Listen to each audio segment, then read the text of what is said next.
बोले सुनो, कथा के सब अधिकारी हैं, पर दो लोग विशेष कथा के अधिकारी। बोले कौन? जो भावुक हैं और जो रसिक हैं। रसिकों को आगे कथा में बैठना चाहिए, भावुक को आगे बैठना चाहिए। वर्तमान में तो फोटो वाले ज्यादा आगे बैठते। हाँ, हमने देखा है टीवी पे स्क्रीन जो लगी ना, आधे लोग वहीं देखते रहते, हमारी फोटो नहीं आई।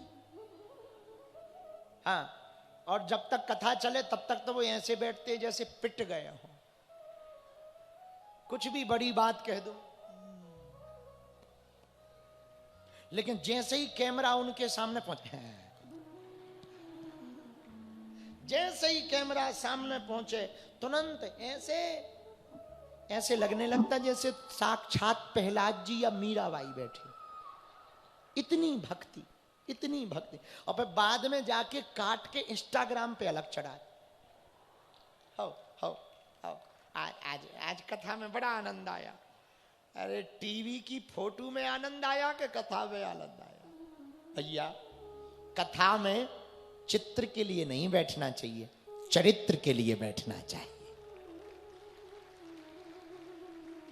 कथा चित्र का विषय नहीं है, कथा चरित्र का विषय है। वर्तमान समाज में एक सबसे बड़ी कमी आई, सबसे बड़ी कमी। आज का समाज, आज का युवा रील में फंस गया, रियल में कम हो गया। आज का युवा चित्र में फंस गया, चरित्र ढीला हो गया। बुरा ना मानना, आज के जमाने में जिसकी जितना ज्यादा चित्र वायरल है उतना ही महान है।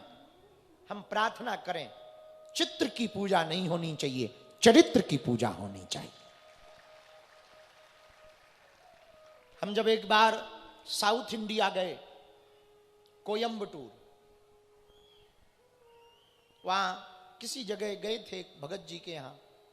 एयरपोर्ट पर पहुंचे, वहां से जहां हम रुके थे, पुस्तक लिखनी थी, 2 दिन रुके हम। एक दिन खूब पुलिस आई, तो हमने अपने चेलों से पूछा कि आज बड़ा प्रोटोकॉल लगा है, क्या बात? किसी ने कहा कोई बहुत बड़े नेता आपको मिलने आ रहे हैं। हम कहा आने दो। लगभग 11-12 बजे साउथ इंडियन ड्रेस में एक कोई वहां के बहुत बड़े नेता, हम नाम नहीं लेंगे, वो हमको मिलने आए।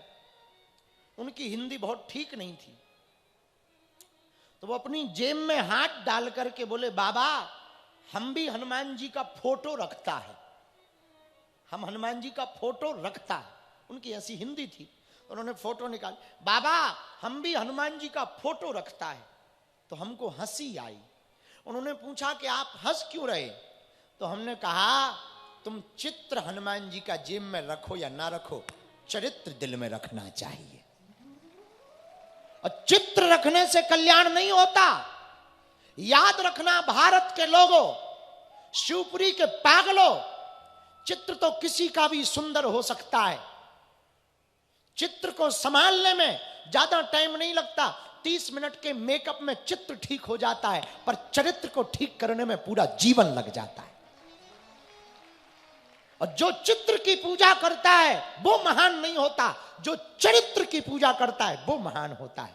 और मेरे हिंदुओं, तुम्हारे पिछड़ने और बिछड़ने का सबसे बड़ा कारण है, 3 मुसलमान बैठे होंगे तो एक के सिर पर टोपी होगी, ईसाई होगा तो क्रॉस लटकाएगा। तुम इसलिए घट रहे हो, इसलिए मिट रहे हो, क्योंकि हिंदू तिलकहीन हो गया, हिंदू शिखाहीन हो गया, हिंदू शास्त्रहीन हो गया, हिंदू माला और भालाहीन हो गया है। इसलिए तुम्हारी दुर्दशा है, इसलिए तुम्हारी संख्या घट रही है, इसलिए तुम खतरे में हो। लोग हमसे पूछते हिंदू खतरे में? हाँ है, और वो हिंदुओं के कारण है। मुसलमानों से जितना दिक्कत नहीं है उतना हिंदुओं को दिक्कत है। न माथे पर टीका है, न घर पर भगवा ध्वज है, न वेद शास्त्र है, न गीता रामायण है। मुसलमान के बच्चों को कुरान और कुरान की आयतें आती हैं, हिंदुओं के बच्चों को न गीता आती न रामायण आती। और हिंदू कहते हो, हिंदू वो नहीं है जो सिर्फ हिंदुत्व की बात करे। हिंदू वो है जो हिंदुत्व को दिल में धारण करके चले। और शिवपुरी के पागलों, हम प्रार्थना करना चाहेंगे जितनी माताएं पिता यहां पर बैठे हैं, अपने बच्चों को कथाओं में बैठाओ। इसीलिए बैठाओ कि बच्चे कथा सुनेंगे, सत्संग सुनेंगे तो मदिरालय नहीं देवालय जाएंगे। तुम अपने बच्चों को पिक्चरों की छूट देते हो, तुम अपने बच्चों को सिनेमा की छूट देते हो, तुम अपने बच्चों को पार्टी की छूट देते हो, और तुम अपने बच्चों के हाथों में सबसे खतरनाक चीज पॉइजन कैंसर पकड़ाते हो, वो मोबाइल है। और सबसे बड़ी दिक्कत, यहाँ के जो पुलिस अधीक्षक हैं, हमें उनकी बात बहुत अच्छी लगी।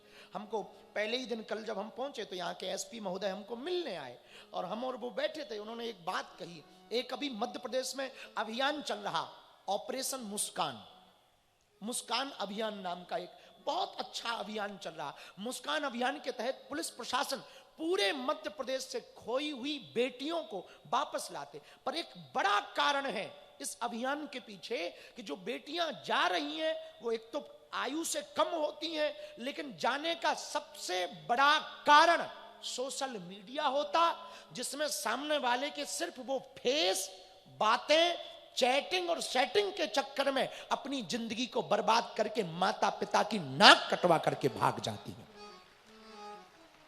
और प्रशासन को बड़ी तकलीफ, उनको खोजना, ढूंढना, जानना।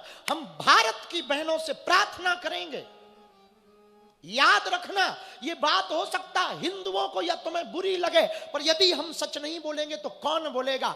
मेरी बेटियों, मेरी बहनों, तुम याद रखना, मेरे भाइयों तुम याद रखना, बिस्तर पर ले जाने वाले बहुत मिलेंगे, मंजिल पर ले जाने वाला कोई कोई मिलेगा। अपने जीवन में तुम सावधान रहना सीखो। जो रील पर है जरूरी नहीं वो रियल हो, जो फेसबुक पर है जरूरी नहीं वो सच्चा हो, फेक बुक भी हो सकता है, फेक भी हो सकता है। जो इंस्टा पर है जरूरी नहीं उसके जो नाक नक्शे हैं, फिल्टर का कमाल भी हो सकता है। और किसी का फोटो देख करके, याद रखना मेरे पागलों, भारत के लोगों, आज सबसे ज्यादा तलाक का यदि कारण है तो तलाक का पहला कारण सोशल मीडिया है। तलाक का दूसरा सबसे बड़ा कारण, आजकल सब पुरुष या स्त्री, लड़का या लड़की सुंदर जीवन साथी चाहते हैं। हमारा मानना है साथी सुंदर हो या ना हो, समझदार होना चाहिए।